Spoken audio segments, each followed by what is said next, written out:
গাছের লিঙ্গ রয়েছে এই ব্যাপারে। গাছের যে ফল রয়েছে না, ফল, এই ফলেরও লিঙ্গ রয়েছে।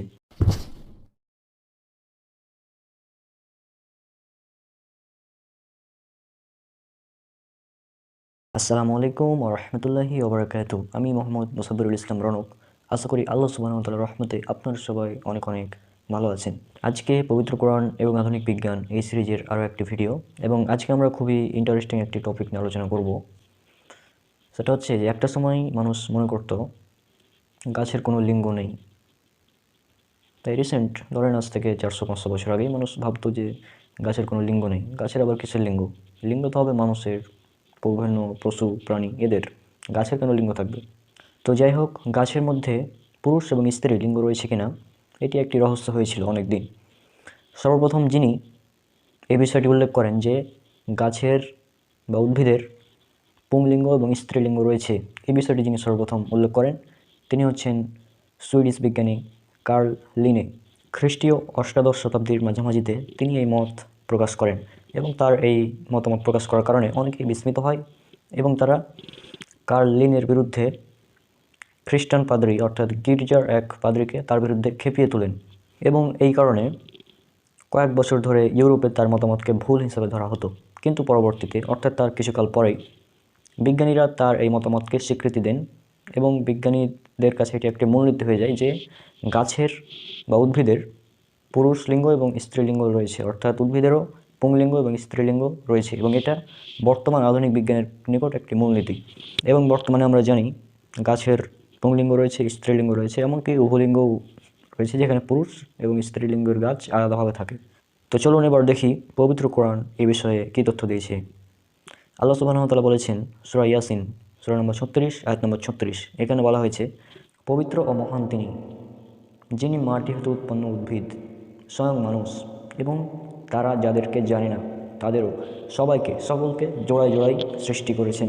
আরেকটি ভালোভাবে লক্ষ্য করুন, ইয়াতে আল্লাহ সুবহানাহু ওয়া তাআলা বলছেন উদ্ভিদ, মানুষ এবং মানুষ যাদেরকে জানে না তাদের সকলকে আল্লাহ সুবহানাহু ওয়া তাআলা জোড়ায় জোড়ায় সৃষ্টি করেছেন। জোড়ায় জোড়ায় সৃষ্টি করার অর্থ হচ্ছে জোড়ায় জোড়ায় মানে নারী এবং পুরুষ, অর্থাৎ গাছের বা উদ্ভিদের যে লিঙ্গ আছে এ সম্পর্কে আল্লাহ সুবহানাহু ওয়া তাআলা আজ থেকে 1500 বছর আগে বা 1400 বছর আগে, 1400+ বছর আগে পবিত্র কোরআনে খুবই সুন্দরভাবে উল্লেখ করে দিয়েছেন, যেটা আমরা আজ আধুনিক বিজ্ঞানের কল্যাণে জানতে পারছি। তাহলে যারা অমুসলিম তাদের কাছে আমার প্রশ্ন, আপনারা কি এরপরও বলবেন যে এই কোরআন আল্লাহ সুবহানাহু ওয়া তাআলার বাণী নয়, এটা মানবরচিত একটি কিতাব? আধুনিক বিজ্ঞানের কল্যাণে আমরা জানতে পেরেছি যে বর্তমানে আমরা যে ফল খাই এ প্রায় প্রত্যেক ফলের মধ্যেই 2 প্রকারের ফল রয়েছে, একটি পুরুষ এবং একটি স্ত্রী। 2 প্রকারের ফল, পুরুষ লিঙ্গ বিশিষ্ট ফল, স্ত্রী লিঙ্গ বিশিষ্ট ফল। এবং গত পর্বে আমরা আলোচনা করেছিলাম যে গাছের মধ্যে লিঙ্গ রয়েছে এ ব্যাপারে। তো এই ফলগুলো রয়েছে, এটা বিজ্ঞান আবিষ্কার করলো কিছুদিন আগে, এই কয়েকশো বছর আগে।